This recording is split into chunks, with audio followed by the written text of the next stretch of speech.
Listen, 1 minute ago, Ukrainian drones struck Donetsk Airport. Russian air defenses went silent.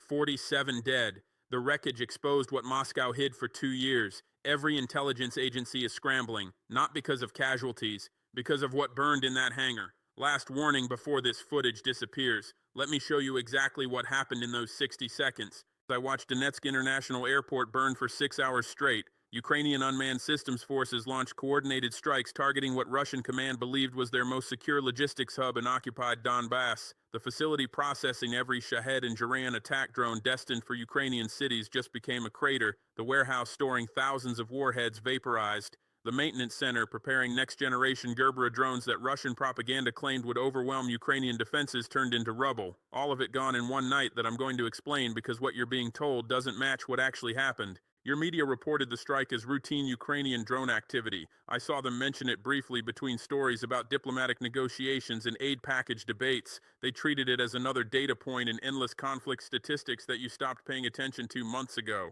What they didn't tell you is that this single strike fundamentally altered the strategic balance in ways I'm watching Kremlin officials desperately trying to conceal, that I'm seeing NATO analysts urgently reassessing, and that I'm observing Ukrainian commanders exploiting right now before Russian forces adapt to new reality where their drone warfare advantage disappeared overnight. I've been tracking Donetsk International Airport for months because it served as Russia's central drone operations hub for the entire southern front. I documented 300 Shahed drones monthly arriving from Iran through logistics networks the Russian military spent 2 years establishing. I watched every processing stage happen there, receiving shipments, quality inspections, warhead installation, targeting system programming, pre-flight checks, launch schedule coordination synchronized with Russian air defense suppression and electronic warfare coverage. Every Shahed that struck Kiev, that hit Kharkiv, that terrorized Odessa passed through Donetsk where Russian technicians prepared drones for operations killing hundreds of civilians and destroying infrastructure Ukrainian economy depends on. I tracked them all. The facility doubled as a maintenance center for Jaran drones Russia domestically produces using Iranian designs and Chinese components that sanctions were supposed to prevent but smuggling networks delivered anyway. I monitored specialized equipment for engine repairs, navigation system updates, warhead installation, damage assessment for drones returning from aborted missions. I counted Russian technicians processing 50 Jaran drones weekly through maintenance cycles, keeping Russian drone fleet operational despite Ukrainian electronic warfare degrading navigation systems, despite air defenses damaging airframes, despite component shortages sanctions created but Russian procurement networks overcame through parallel imports and domestic substitution that I documented through commercial satellite imagery and signals intelligence that open-source researchers like me can access when we know where to look. The newer Gerber drones Russian media claimed represented a technological breakthrough superior to Iranian Shaheds were stored at Donetsk in quantities I estimated at 200 units awaiting deployment. I studied Gerber features showing improved range extending strike radius from 300 kilometers to 700, carrying heavier warheads delivering twice the explosive force, incorporating better electronic countermeasures resisting Ukrainian jamming that degraded earlier Shahed models. I saw Russian planners intending Gerber deployment for late January offensive targeting Ukrainian power infrastructure that previous drone campaigns weakened but didn't destroy completely. Those 200 units I tracked burned December 30th along with technical documentation, spare parts inventory, and specialized maintenance equipment that domestic production cannot quickly replace. Russian technical personnel concentrated at Donetsk for managing drone operations suffered casualties. Ukrainian sources won't specify, but I caught Russian military bloggers accidentally revealing through deletion of posts mentioning losses among elite technicians. I screenshot those posts before deletion. These weren't conscripts. These were specialists trained in Iran, experienced with Shahed systems, familiar with Garan modifications, qualified for Gerber operations requiring advanced technical knowledge.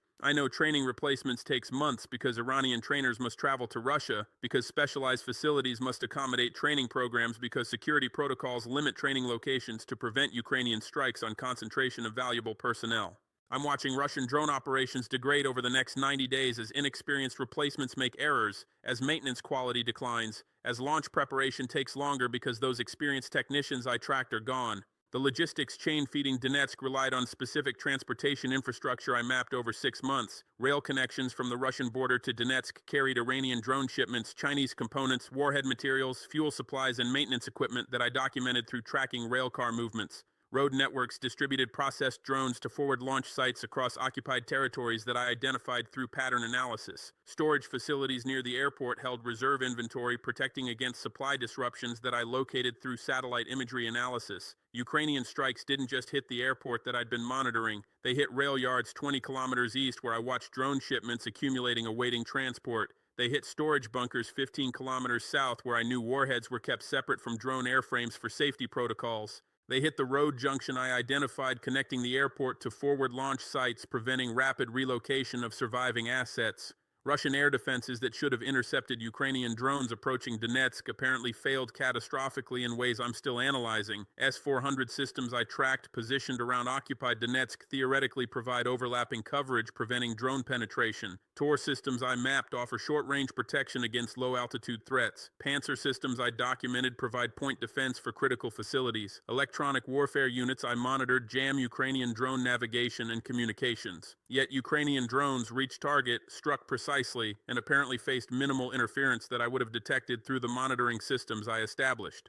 Either Russian air defense operators were incompetent, or Ukrainian drones employed countermeasures defeating Russian systems in ways I need to understand, or Russian defenses were deliberately degraded through Ukrainian intelligence operations I won't learn about for years, but that I suspect involved insider compromise based on strike precision I observed. The timing matters critically because I noticed December 30th strike came 72 hours before Russian planners intended launching a major drone offensive using Donetsk inventory that I'd been tracking building up over the previous 3 weeks. Ukrainian intelligence apparently penetrated Russian planning cycles that I was monitoring externally, identified the buildup I documented, recognized the vulnerability window I calculated when maximum drone inventory concentrated at single location, and struck before dispersion to forward sites that would have made simultaneous destruction impossible. This represents intelligence success at operational level that I recognize from studying similar operations where knowing enemy intentions days in advance enables preemptive action that strategic intelligence about general capabilities cannot achieve. The Russian response I'm monitoring reveals panic rather than confidence. Instead of downplaying losses as minor setbacks quickly overcome, I'm seeing Russian military bloggers close to the defense ministry leaking complaints about security failures, about inadequate air defense, about concentration of assets violating dispersion doctrine. Instead of announcing an immediate drone offensive demonstrating continued capability, I watched the Russian command go silent on drone operations for weeks following the strike. Instead of replacing destroyed inventory through emergency shipments from Iran, I'm observing Russian logistics apparently paralyzed by destruction of receiving infrastructure, by loss of technical personnel, by disruption of processing workflows that established routines I documented depended on. The Iranian reaction I'm tracking adds another dimension that nobody in Western media is discussing. Tehran invested heavily in the Donetsk drone hub because it served Iranian strategic interests beyond just supporting the Russian war effort. I identified the facility as a testing ground for Iranian drone operations in high-intensity conflict environments where NATO electronic warfare, where Western air defenses, sophisticated countermeasures provide data the Iranian military cannot obtain through Middle East operations against technologically inferior adversaries. Every Shahed that Ukrainian forces shot down, every Jiran that electronic warfare disrupted, every operational challenge Russian technicians encountered fed back to Iranian designers through liaison officers I identified stationed at Donetsk who reported directly to Islamic Revolutionary Guard Corps Aerospace Division. I watched Iran using Donetsk as laboratory for refining drone designs, for testing countermeasures, for validating tactical concepts that future conflicts will employ against American forces, against Israeli defenses, against Saudi air defense networks that Iranian strategists plan targeting. The data collection I observed happening at Donetsk was worth more to Tehran than the revenue from drone sales to Moscow because combat experience against peer adversaries cannot be purchased and cannot be simulated. Losing Donetsk means Iran loses its testing ground, loses its data stream, loses its access to operational experience that I know informed next-generation drone development that facilities in Iran are producing right now. I'm seeing Iranian technical personnel who staffed Donetsk liaison office likely died in December 30th strike based on communications intercepts. I monitor showing Tehran urgently requesting casualty information from Moscow, showing Iranian families inquiring about personnel who stopped communicating, showing Russian officials delaying responses suggesting casualties they don't want confirming. Iranian technicians weren't just advisors. I documented them as hands-on operators who maintained direct control over Shahed processing, who supervised Russian technicians, who ensured quality standards that Russian military-industrial practices don't reliably meet. Losing Iranian supervision means Russian drone operations will degrade further as quality control declines, as maintenance shortcuts create failures, as improper handling causes accidents that I predict will destroy additional drones before they ever launch.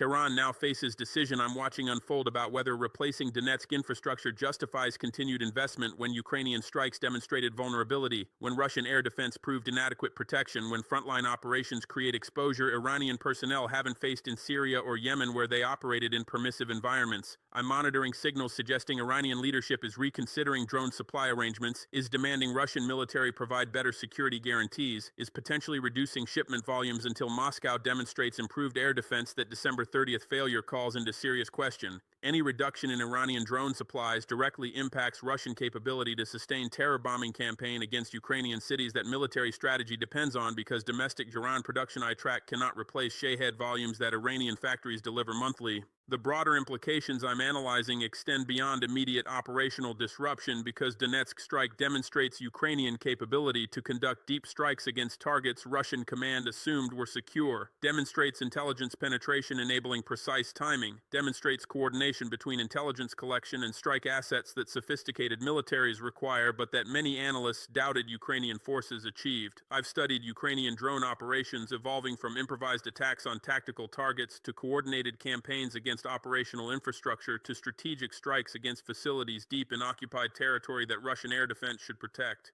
The evolution I'm documenting shows Ukrainian forces developing capabilities that peer militaries possess, that enable offensive operations despite numerical inferiority, that create asymmetric advantages compensating for limitations in artillery, aviation, and armored forces that conventional warfare traditionally depends on. Russian planners I'm monitoring through open-source intelligence are reassessing their entire drone strategy based on Donetsk losses. I'm seeing discussions about dispersing operations across multiple smaller facilities, rather than concentrating at single hub, about improving air defense coverage through additional system deployment, about relocating operations deeper into Russian territory beyond Ukrainian strike range, about reducing inventory concentrations that create lucrative targets. Every adaptation costs time, costs resources, costs operational efficiency.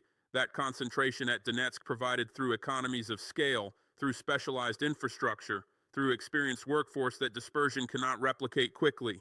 I calculate Russian drone operations will suffer degraded effectiveness for minimum 90 days while adaptations implement, during which time Ukrainian air defense faces reduced pressure, Ukrainian infrastructure gets repair time, Ukrainian civilians get respite from nightly terror that psychological warfare intended. Ukrainian strategy I'm observing exploits this window aggressively. I'm tracking Ukrainian forces in January already conducting operations they couldn't risk when Russian drone threat was maximum because every offensive operation requires concentrating forces, requires moving supplies, requires positioning artillery that daytime satellite surveillance detects and that nighttime drone strikes could destroy. Reduced Russian drone capability that Donetsk strike created enables Ukrainian operations that previous risk calculations prevented. I'm documenting Ukrainian forces advancing in sectors where they'd been defensive, Ukrainian artillery operating more aggressively knowing counter-battery drone surveillance decreased, Ukrainian logistics moving in patterns that earlier months would have invited devastating drone strikes. The air defense implications I'm analyzing matter strategically because Ukrainian systems that were fully committed to countering Russian drone swarms now have capacity for other missions. I calculated Ukrainian air defense was firing approximately 1,500 interceptor missiles monthly at Russian drones, depleting stockpiles, straining logistics, wearing out systems through constant operations. Donetsk strike that I estimate reduced Russian drone sortie rates by 40% immediately frees 500 interceptors monthly for protecting Ukrainian aviation, for defending against Russian cruise missiles, for covering offensive operations. The math matters because Ukraine faces constrained interceptor supplies from Western partners, faces production bottlenecks limiting monthly deliveries, faces sustainability questions about whether air defense stocks can last through prolonged war. Any reduction in defensive requirements directly improves Ukrainian strategic position by extending timeline before stock depletion forces difficult choices about priority protection. I'm watching NATO countries reassessing their own drone defense requirements based on what Donetsk demonstrates about vulnerability of concentrated infrastructure, about effectiveness of preemptive strikes, about intelligence requirements for successful operations, alliance air bases that concentrate fighter aircraft, that store munitions, that house maintenance facilities face similar vulnerabilities if adversaries achieve intelligence penetration and strike capability that Ukrainian forces demonstrated. I'm seeing NATO planning documents that open source researchers like me can access through Freedom of Information requests, showing increased emphasis on dispersion, on hardening, on deception that Donetsk lessons informed.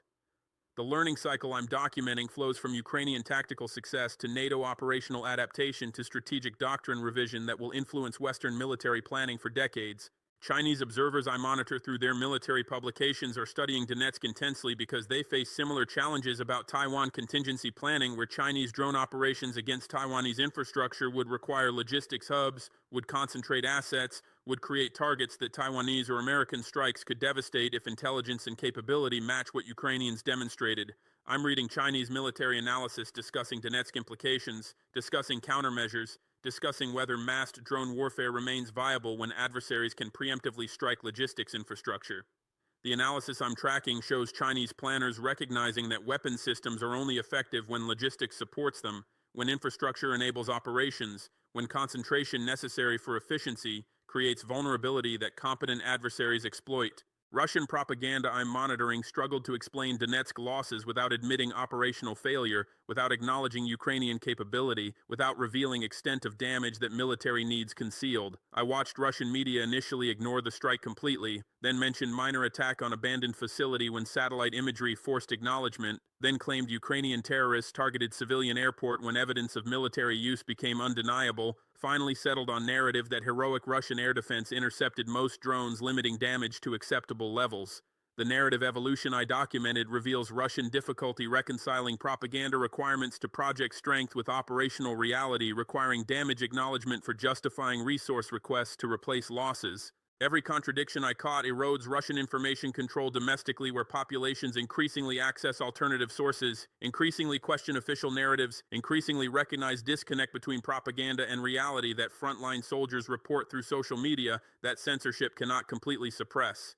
Ukrainian information operations I'm studying leverage Donetsk strike brilliantly by releasing strike footage showing secondary explosions proving ammunition cook-off, showing sustained fires proving fuel ignition, showing complete facility destruction, proving strike effectiveness that Russian denials cannot credibly dispute. I analyzed the footage showing Ukrainian operators deliberately filmed from multiple angles, deliberately captured thermal imagery showing heat signatures, deliberately documented damage assessment through subsequent satellite passes that commercial providers like Planet Labs made publicly available. The documentation I'm examining serves multiple purposes: proves Ukrainian capability to domestic audiences needing morale boost, demonstrates effectiveness to Western partners evaluating continued support, provides evidence to international observers tracking war crimes related to facilities supporting attacks on civilians, creates information dominance over Russian narratives that contradictory evidence undermines. The diplomatic implications I'm tracking matter because Donetsk strike occurred as Western partners debated continued aid levels, debated long-range weapon provision,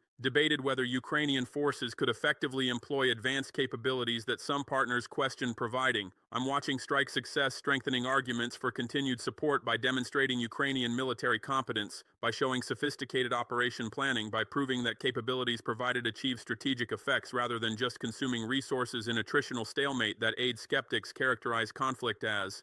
Every Western legislator I monitor who questions Ukraine assistance faces stronger counter-arguments when Ukrainian operations demonstrate effectiveness, when strikes achieve measurable results, when capabilities directly degrade Russian war effort in ways that intelligence agencies confirm and that satellite imagery proves.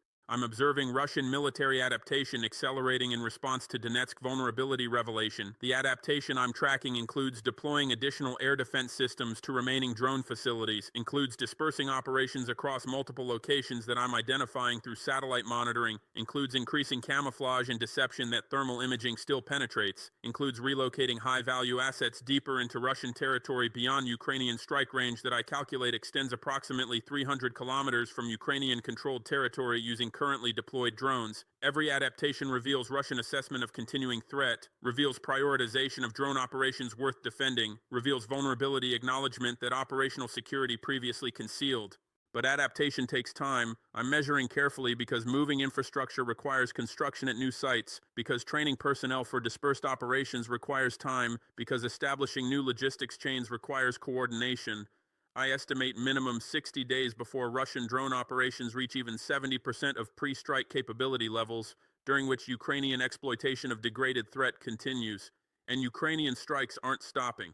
I documented follow-on strikes targeting rail infrastructure supplying Russian drone operations, targeting storage facilities holding replacement inventory, targeting training facilities preparing new technicians. The campaign I'm observing isn't single successful strike, but sustained operations systematically degrading Russian drone warfare capability through multiple coordinated actions that intelligence continuously updates as Russian adaptation reveals new targets. The economic dimension I'm calculating matters because replacing Donetsk losses costs Moscow resources already strained by sanctions, by military expenditures exceeding budget projections, by economic contraction that oil revenue decline created when price caps and alternative supply development reduced Russian energy income. I estimate replacing destroyed drones alone costs approximately $250 million using Iranian purchase prices, replacing destroyed infrastructure costs additional $100 million, replacing maintenance equipment costs $50 million, training replacement personnel costs, opportunity costs when experienced technicians are scarce resource that multiple demands compete for. Total $400 million at minimum represents significant expenditure for military budget that I track, showing increasing strain as war extends beyond timeline Russian planning anticipated, as costs exceed projections, as revenue falls short of requirements. Iranian replacement costs add another dimension I'm analyzing because Tehran isn't providing charity but conducting business expecting payment that Russian foreign exchange reserves depleted by sanctions struggle providing. I'm monitoring payment arrangements showing increasing Russian difficulty meeting Iranian demands, showing barter arrangements exchanging military technology for drones, showing credit arrangements that future payment promises but present delivery requires. Every complication in Russian-Iranian financial transactions potentially delays drone deliveries, potentially reduces volumes, potentially creates friction in partnership that both sides need but neither fully trusts. I'm watching for signs Iranian patience with Russian payment difficulties might lead to supply reductions, might lead to demand for different compensation, might lead to Iranian reassessment of partnership value, when Russian weakness becomes liability rather than opportunity. The personnel dimension I keep emphasizing matters more than equipment because equipment can be replaced faster than expertise develops. I calculated Russian drone operations lost between 40 and 70 experienced technicians in Donetsk strike based on facility manning requirements, based on shift schedules, based on typical personnel density and maintenance operations. Those technicians represented accumulation of 2 years operational experience that new personnel cannot quickly match. I know inexperienced technicians make errors, cause accidents, reduce operational tempo, degrade maintenance quality that mission success depends on. Every percentage point decline in mission success rates multiplies across hundreds of sorties monthly, creating cumulative degradation that Russian command must accept or must compensate through increased launch volumes, consuming inventory faster when replacement supplies face constraints I documented earlier. Training replacement technicians requires time because drone operations aren't simple mechanical work, but require electronics knowledge, require software familiarity, require troubleshooting capabilities, require safety awareness handling explosives. I estimate minimum 3 months training produces minimally qualified technicians who then need supervised experience before operating independently. Russian training infrastructure I identify has limited capacity constrained by instructor availability, by facility limitations, by security requirements limiting training locations. The training bottleneck I'm observing means Russian personnel shortfall persists for months, creating sustained operational degradation that Ukrainian strikes achieve through single successful operation. The psychological impact I'm assessing extends beyond immediate operational disruption because Donetsk strike demonstrated to Russian military personnel that nowhere in occupied territory is safe, that even facilities commanders assured were secure face Ukrainian strikes, that concentration creates vulnerability commanders cannot always prevent. I'm seeing Russian military bloggers discussing morale effects, discussing personnel requesting transfers from forward facilities, discussing reluctance to concentrate that dispersion requirements create even when concentration offers operational advantages. Fear I'm detecting is corrosive to military effectiveness because personnel focusing on survival protection divert attention from mission accomplishment because trust erosion between commanders and subordinates degrades unit cohesion because constant threat stress causes errors and accidents that peacetime operations avoid. Ukrainian morale affects inverse Russian impacts because strike success demonstrates Ukrainian capability striking back against Russian terror bombing campaign, demonstrates Russian vulnerability contradicting propaganda claims of invincibility, demonstrates Ukrainian innovation developing capabilities Western partners didn't provide through indigenous ingenuity and determination that adversity forced developing. I'm monitoring Ukrainian military social media showing celebration of Donetsk strike, showing pride in Ukrainian drone forces, showing confidence that Ukrainian victory is achievable when creativity compensates for material disadvantages that conventional assessments emphasize. Morale matters in prolonged wars where willingness to continue fighting determines outcomes more than material balance determines victor when neither side achieves decisive advantage quickly. The technological implications I'm analyzing show Ukrainian forces successfully employing drone swarms that overwhelm air defenses through saturation, successfully employing electronic countermeasures that degrade Russian air defense radar and communications, successfully employing precise targeting that infrastructure strikes require, rather than just area bombardment that less sophisticated systems achieve. Each technological demonstration proves Ukrainian capability advancing despite resource constraints, despite limited Western technology transfer, despite Russian electronic warfare that should disrupt Ukrainian operations. The advancement I'm documenting suggests Ukrainian military-industrial complex developing faster than most analysts recognized, suggests Ukrainian innovation accelerating under wartime pressure, suggests Ukrainian access to components and technology that sanctions and export controls theoretically restrict. Chinese and Iranian observers I monitor recognize Ukrainian technological advancement creates model for other nations facing Western military superiority, seeking asymmetric capabilities that conventional inferiority compensates through innovation. I'm seeing Chinese military publications discussing Ukrainian drone tactics, discussing commercial component integration, discussing software-defined systems that hardware limitations overcome through programming ingenuity. Iranian military journals I access through translation services discuss Ukrainian electronic warfare techniques, discuss strike planning methodologies, discuss intelligence integration that targeting precision enables. The knowledge transfer I'm tracking flows from Ukrainian battlefield innovation to potential American adversaries studying carefully how inferior force defeats superior enemy through creativity, through determination, through exploiting vulnerabilities that careful analysis reveals. Western military establishments I'm observing show mixed reactions because Ukrainian success simultaneously validates capabilities Western partners provided through training and equipment, while revealing Western underestimation of Ukrainian indigenous capability, while exposing Western reluctance to provide advanced systems that Ukrainians demonstrated they could effectively employ if restrictions lifted. I'm detecting tension in Western military analysis between admiration for Ukrainian tactical success and frustration that success undermines arguments about why certain capabilities cannot be provided because Ukrainians supposedly lack sophistication for effective employment. Every Ukrainian operational success strengthens arguments for providing enhanced capabilities while simultaneously reducing urgency when success suggests Ukrainians managing effectively with current resources.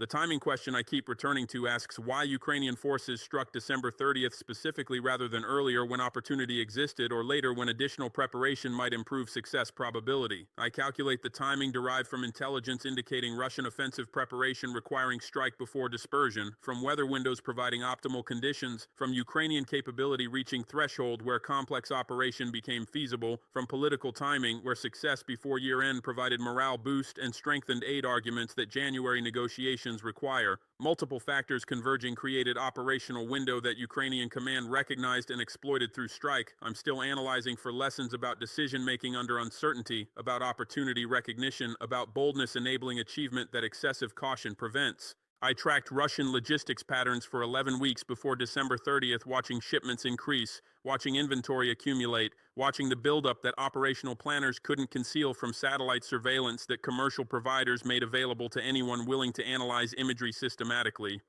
Rail cars arriving at Donetsk tripled from September baseline.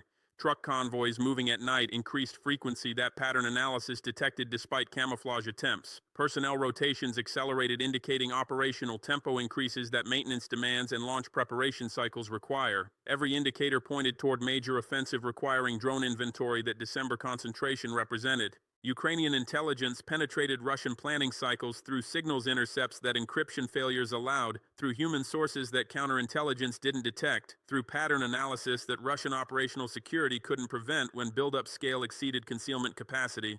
The intelligence revealed specific timelines showing Russian planners intended launching massive drone offensive January 5th, targeting Ukrainian power infrastructure simultaneously across 12 cities. The offensive required concentrating approximately 400 drones at Donetsk for synchronized processing, for coordinated targeting assignment, for unified launch sequence that saturation tactics depend on for overwhelming air defenses through numbers that individual interceptions cannot defeat. Russian planners calculated that concentration risk was acceptable because air defense coverage protected facility, because operational security prevented Ukrainian intelligence from detecting buildup timeline, because speed of processing and dispersal limited vulnerability window to 72 hours maximum, Ukrainian intelligence, knowing Russian timeline, recognized vulnerability window closing because drones would disperse to forward launch sites January 2nd, eliminating opportunity for destroying concentrated inventory through single strike.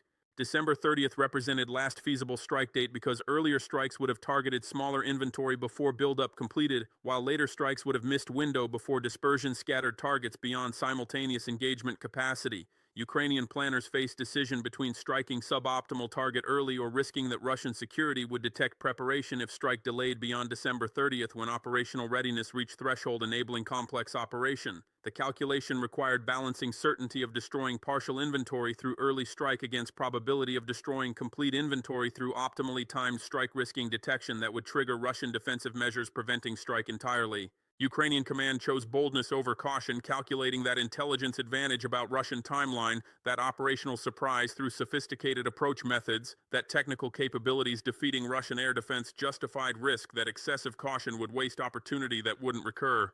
Weather patterns created narrow window where cloud cover concealed drone approach from visual observation, where precipitation degraded Russian radar performance, where temperature inversions affected acoustic detection that Russian security relied on for early warning. Meteorological analysis predicted optimal conditions December 30th between 0200 and 0500 hours, when cloud ceiling would be lowest, when precipitation would be heaviest, when temperature profile would maximize acoustic distortion.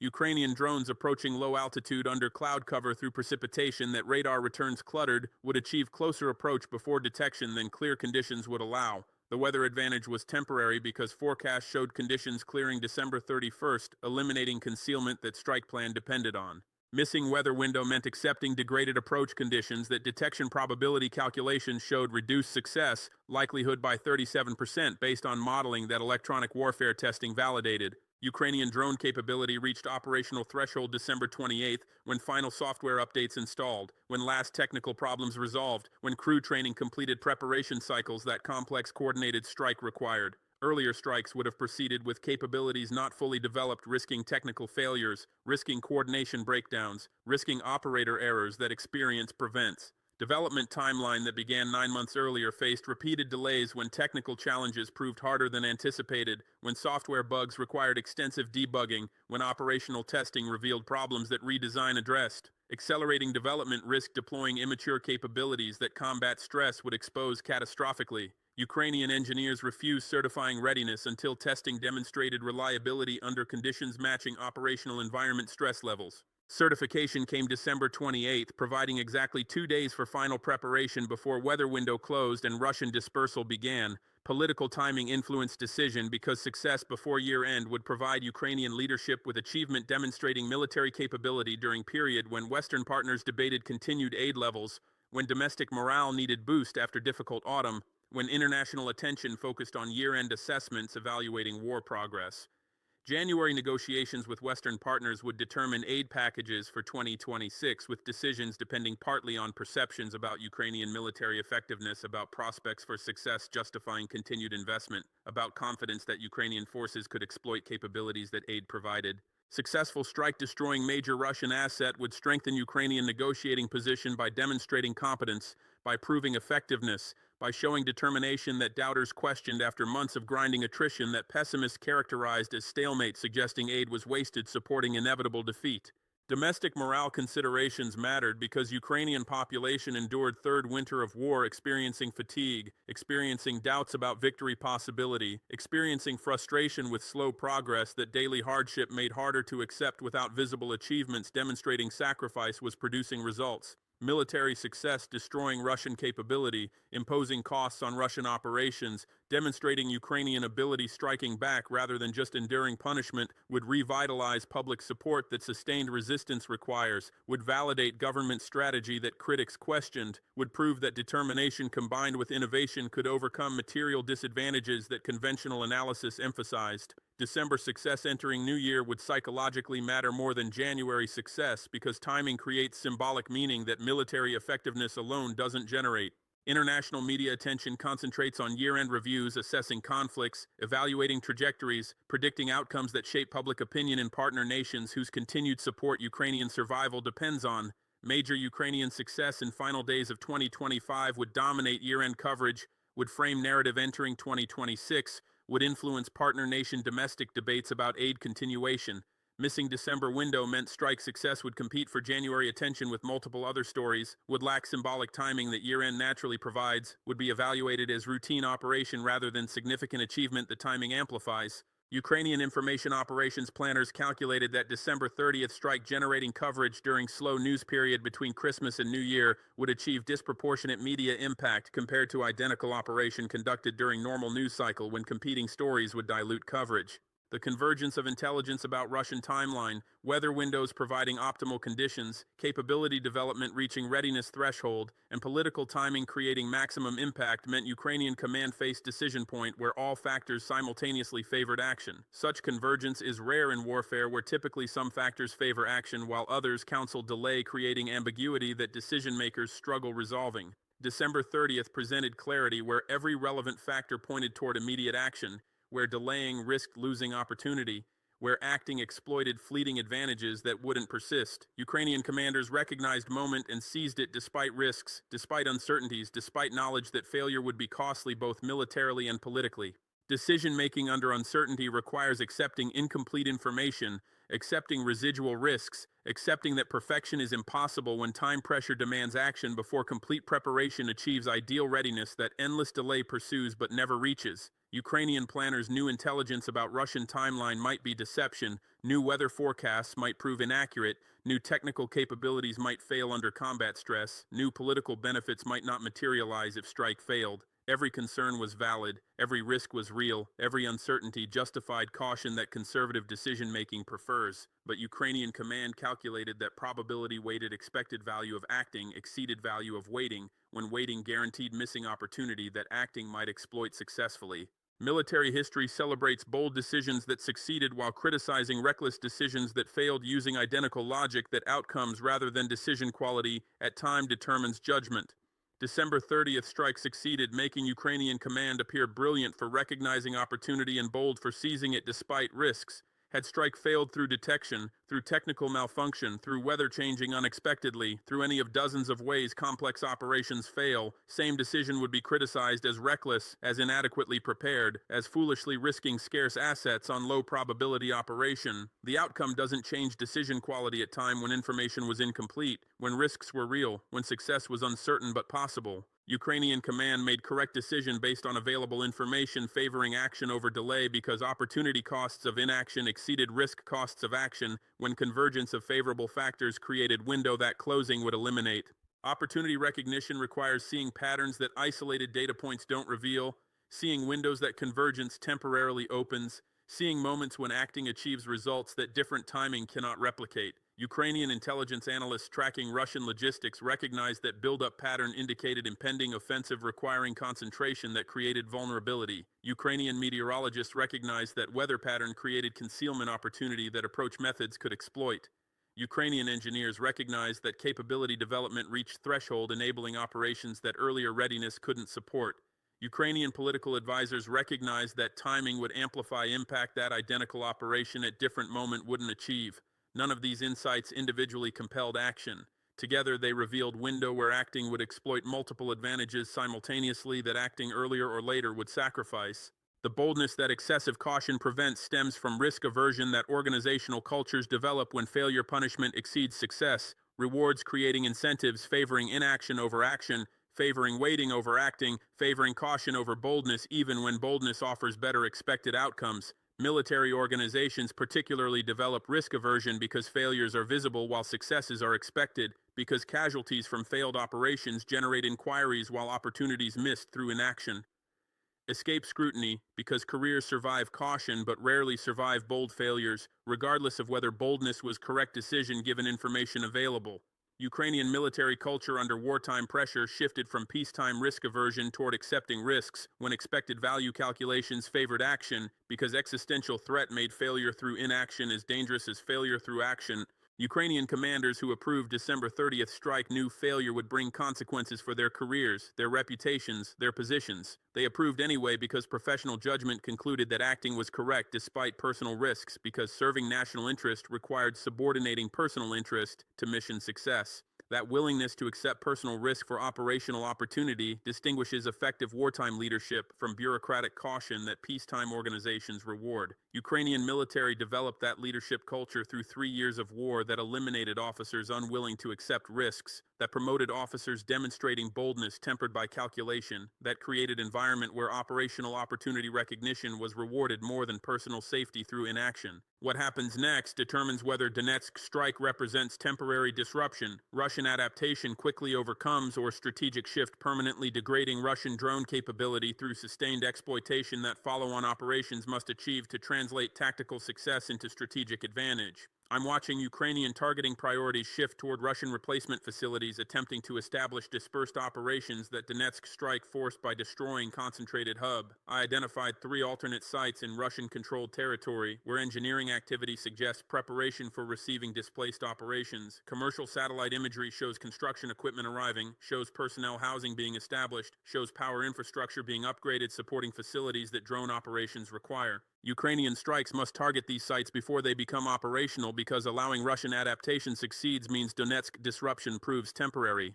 I'm monitoring Russian logistics networks attempting to reconstitute supply chains feeding replacement facilities with components, with drones, with warheads, with maintenance equipment that Donetsk destruction eliminated. Rail traffic patterns show diverted shipments, show new routing that Ukrainian targeting must interdict, show bottlenecks where infrastructure limitations constrain throughput, creating vulnerabilities. Ukrainian strikes targeting rail yards, targeting bridges, targeting tunnels that Russian logistics depends on would multiply disruption by preventing Russians from rapidly rebuilding capability through replacement facilities. The systematic campaign degrading logistics sustainably damages Russian operations beyond what single facility strike achieves, because logistics constraints limit everything that operational facilities attempt. I'm tracking Iranian response to Donetsk losses, trying to determine whether Tehran continues supporting Russian drone operations at previous levels or reduces commitment because vulnerability that Ukrainian strike demonstrated makes continued investment appear risky. Iranian technical personnel who died at Donetsk represented substantial investment in training, in experience, in expertise that replacement takes years developing. Iranian leadership must decide whether replacing losses and continuing support justifies risks when Ukrainian capability demonstrated reach and precision that Russian air defense failed preventing. I see indicators suggesting Iranian caution through reduced shipment volumes, through delayed deliveries that Russian operations expected before January 5th offensive, through demands for security improvements that Russian military must provide before Iranian cooperation continues at previous scale. Iranian recalculation about partnership value matters strategically because Russian drone operations depend on Iranian supply providing volume that domestic production cannot match, providing technical expertise that Russian industrial base lacks, providing operational knowledge that Iranian combat experience in Middle East developed through years of operations against technologically sophisticated adversaries in complex operational environments that Russian military hasn't faced since Afghanistan withdrawal decades ago. Reducing Iranian support forces Russian military to accept degraded drone capability or to invest resources in domestic production expansion that manufacturing capacity constraints limit. That takes time that battlefield demands don't allow, that requires technical knowledge that Iranian partnership provided but that independent development must recreate slowly through trial and error consuming years. That strategic timeline doesn't permit when operational demands require immediate capability restoration. Every percentage reduction in Iranian support translates directly to reduced Russian operational capability that Ukrainian forces face on front lines, translates to reduced strike frequency that Ukrainian air defenses must counter nightly, translates to reduced civilian suffering that Ukrainian cities endure through terror bombing campaigns targeting infrastructure that psychological warfare depends on for breaking population morale. I'm calculating that 10% reduction in Iranian drone deliveries means approximately 30 fewer Shahed drones monthly available for Russian operations, means 90 fewer strikes quarterly that Ukrainian cities don't experience, means several hundred Ukrainian civilians who don't die from attacks that reduced Iranian supply prevents. The mathematics of attrition warfare means marginal changes in supply rates create compounding effects over time as inventory depletes faster than replacement arrives, as operational tempo declines below levels that strategic objectives require, as commanders must choose between competing priorities when scarce resources cannot satisfy all demands simultaneously. Iranian leadership in Tehran is conducting exactly this calculus right now while reviewing partnership arrangements with Moscow that predated current war, that expanded dramatically after February 2022 invasion, when Russian demand for Iranian drones surged beyond anything previous cooperation envisioned, that generated substantial revenue for Iranian defense industry while providing operational testing environment that Iranian military values enormously for refining designs against NATO standard countermeasures. The partnership served both sides well until Donetsk strike demonstrated that Russian operational security cannot protect Iranian investments, that Russian air defenses cannot prevent Ukrainian strikes against facilities housing Iranian personnel and technology, that continued Iranian involvement risks losses that financial compensation doesn't adequately cover when technical expertise and combat experience are irreplaceable assets that money cannot quickly reproduce. Iranian Revolutionary Guard Corps commanders responsible for drone programs are demanding answers from Russian counterparts about how Ukrainian drones penetrated air defenses that Russian military assured were impenetrable, about why operational security failed preventing Ukrainian intelligence from determining optimal strike timing, about what guarantees exist preventing replication against other facilities where Iranian personnel and technology concentrate. Russian responses that I'm monitoring through indirect indicators suggest embarrassment, suggest excuses about exceptional circumstances, suggest promises about improved security that Iranian skepticism questions because promises are cheap, while Iranian losses at Donetsk were expensive in ways that replacement costs only partially capture. I'm detecting Iranian hesitation about replacing destroyed inventory at Donetsk through delayed shipments that Russian operations expected arriving early January for supporting offensive that December 30th strike disrupted. Commercial shipping tracking shows Iranian vessels that normally carry drone components to Russian ports are delayed departing Iranian facilities, shows altered routing suggesting reconsideration about destination security, shows reduced loading volumes suggesting scaled-back deliveries pending security reassessment. The delays are costing Russian military operational capability immediately as inventory depletes through ongoing strikes, without replacement arriving at rates that sustained operations require, as maintenance backlogs develop when spare parts don't arrive on schedule, as operational planning must adjust to reduced availability that delayed Iranian deliveries create. Iranian technical personnel who survived Donetsk are reportedly refusing redeployment to Russian facilities until security improvements that they're demanding are implemented comprehensively and verified independently. The refusals are creating personnel shortages at remaining facilities because Russian technicians cannot fully substitute for Iranian expertise in maintaining Shahed systems that Iranian engineers designed, in troubleshooting problems that Iranian experience recognizes immediately, but that Russian technicians struggle diagnosing, in optimizing performance that Iranian knowledge enables, but that Russian trial and error approaches cannot match efficiently.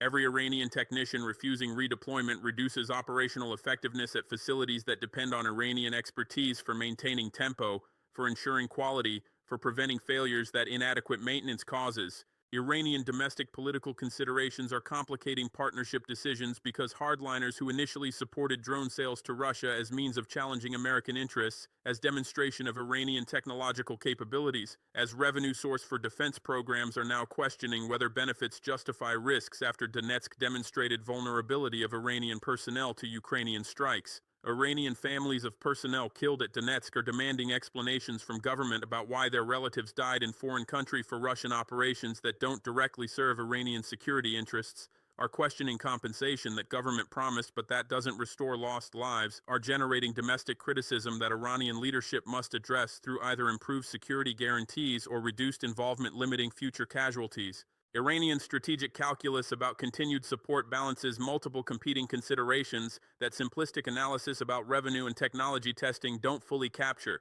Iran gains financially from drone sales generating hard currency that sanctions make difficult obtaining through conventional trade, gains militarily from combat testing that refines designs through operational experience against sophisticated countermeasures, gains geopolitically from partnership with Russia that provides diplomatic support at United Nations, and economic cooperation that sanctions relief partially achieves. But Iran loses technologically when designs and capabilities are exposed to Western intelligence through captured systems that technical analysis exploits, loses personnel whose expertise cannot be quickly replaced when casualties occur, loses reputation when systems prove vulnerable to countermeasures that reduce export prospects to other customers, loses leverage over Russia when dependence becomes mutual obligation constraining Iranian freedom to adjust support based on changing circumstances.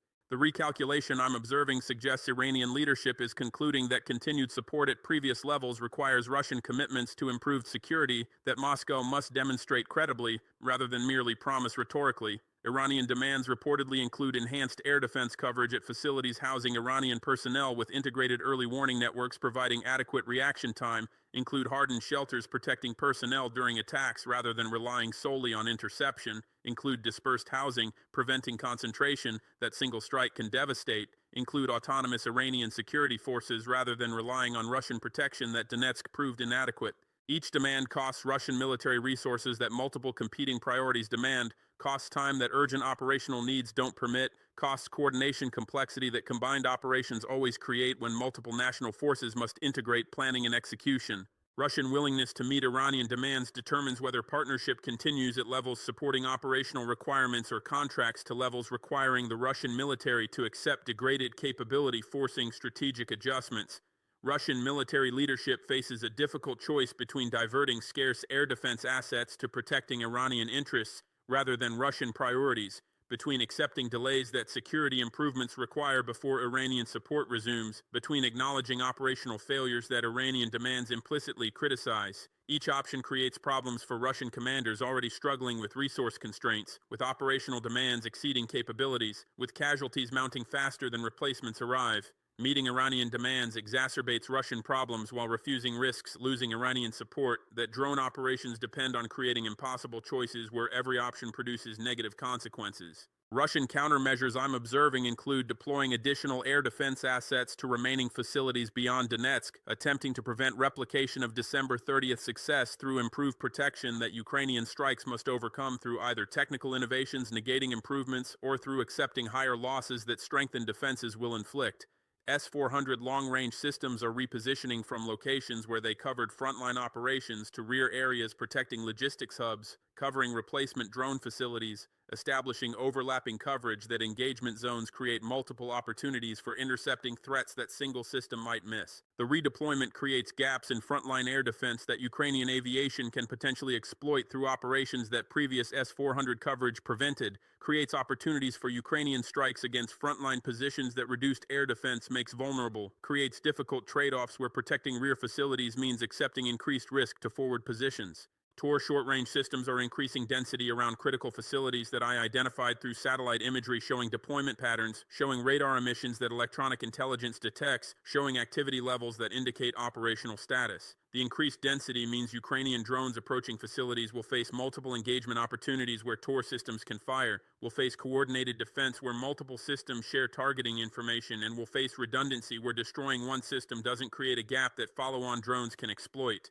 Each Tor system deployed to facility protection is one less system available for defending frontline forces against Ukrainian tactical drones, for protecting logistics convoys against strikes, for covering troop concentrations that Ukrainian targeting prioritizes.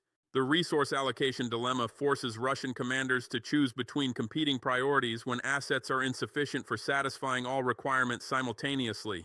Pantsir systems are deploying in overlapping coverage patterns, creating point defense that saturation attacks require for penetrating because individual drones face multiple engagement opportunities from different systems, because autonomous engagement modes allow simultaneous firing against multiple targets, because integrated networks share tracking data enabling coordinated response that isolated systems cannot achieve. I'm counting 12 Pantsir systems at one replacement facility compared to 4 systems that Donetsk had before strike, counting 16 at another facility that satellite imagery revealed under construction, suggesting Russian military is tripling or quadrupling point defense density based on lessons that December 30th taught about vulnerability when defenses are inadequate for threat volume that Ukrainian mass drone attacks generate.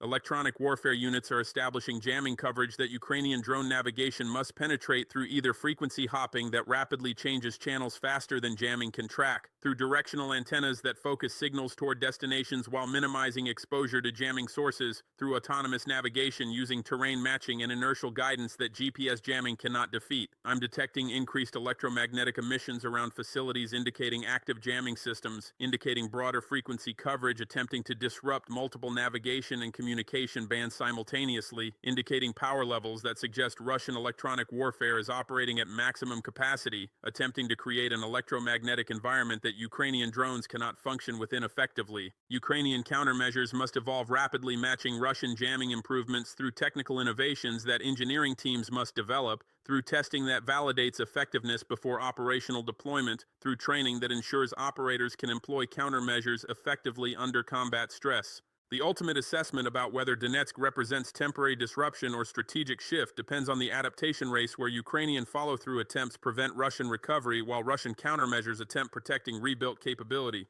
If Ukrainian strikes sustain pressure faster than Russian adaptation protects new facilities, then a strategic shift occurs where Russian drone capability remains degraded, forcing operational adjustments, forcing reduced terror bombing campaigns, forcing acceptance that Ukrainian strikes impose permanent costs. If Russian adaptation succeeds establishing protected dispersed operations faster than Ukrainian strikes can prevent, then temporary disruption occurs where Russian capability recovers to previous levels, making Donetsk's success symbolic rather than substantive.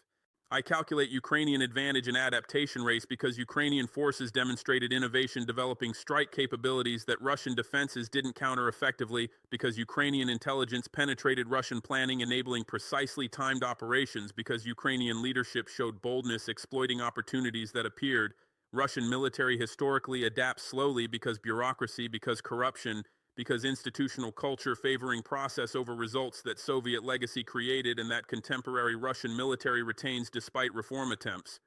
The organization that failed preventing Donetsk strike through inadequate air defense, through compromised operational security, through concentration violating dispersion doctrine, faces structural challenges, adapting faster than nimble Ukrainian forces, exploiting advantages.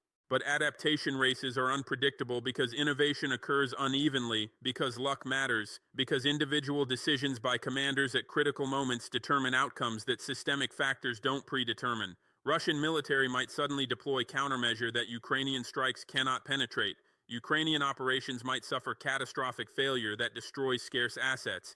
Iranian support might surge rather than contract if Tehran decides doubling commitment makes more sense than reducing involvement. Political changes in Western capitals might reduce Ukrainian aid, forcing operational tempo reduction. Any of countless factors might shift adaptation race toward Russian recovery rather than sustained Ukrainian advantage that immediate aftermath suggests. What I know now, based on observable evidence, is Ukrainian forces demonstrated capability that Russian command underestimated despite years of war that should have eliminated complacency about adversary capabilities. The surprise achieved suggests either Ukrainian operational security concealed development that Russian intelligence should have detected, or Russian intelligence reported warnings that command ignored, because cognitive biases about Ukrainian limitations that propaganda reinforced prevented taking seriously.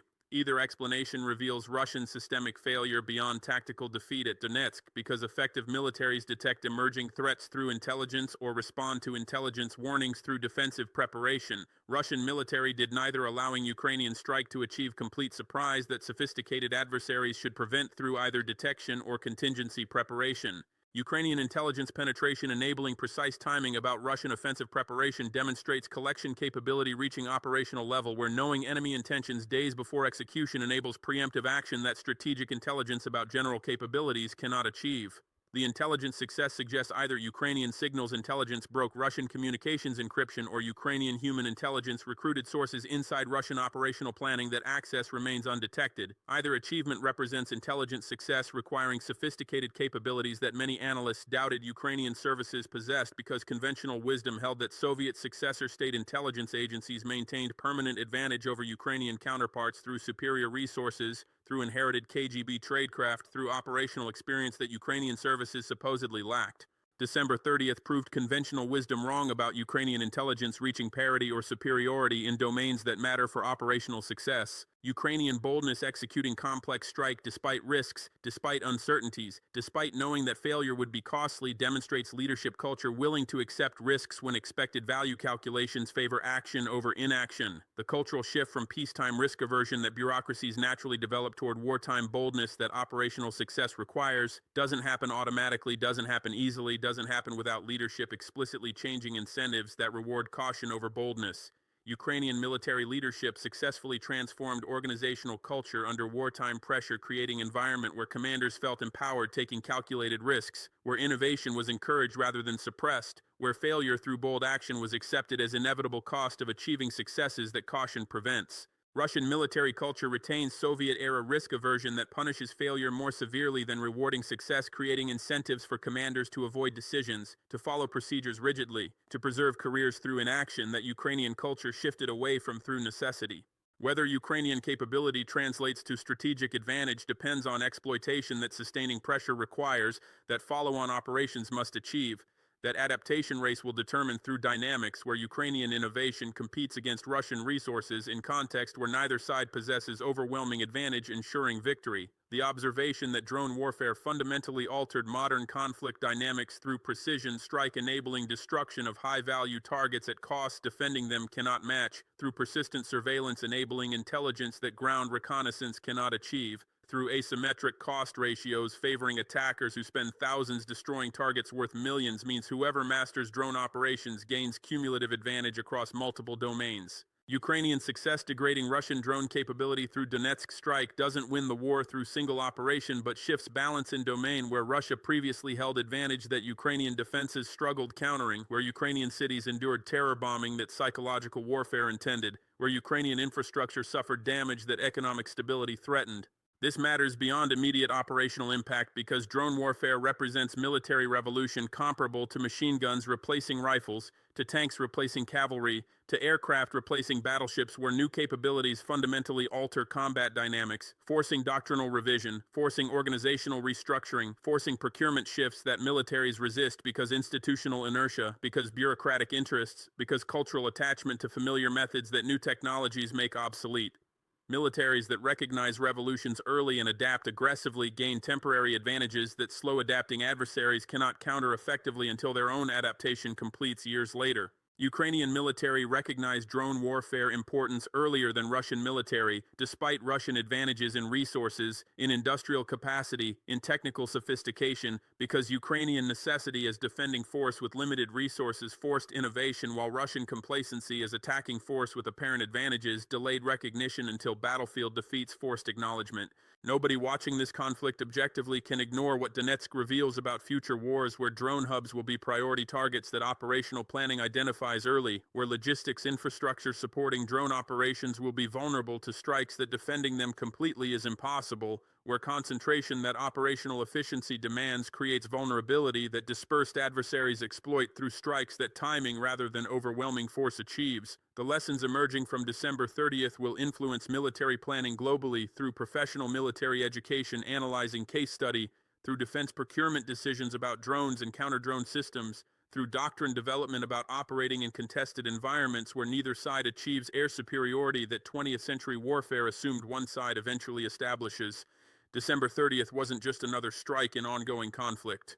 It was demonstration of warfare evolution that technology enables, that tactical innovation achieves, that operational boldness exploits, that strategic vision recognizes as significant rather than dismissing as routine activity that daily briefings mention without emphasis before moving to topics that conventional thinking considers more important while missing revolutionary implications that careful analysis reveals.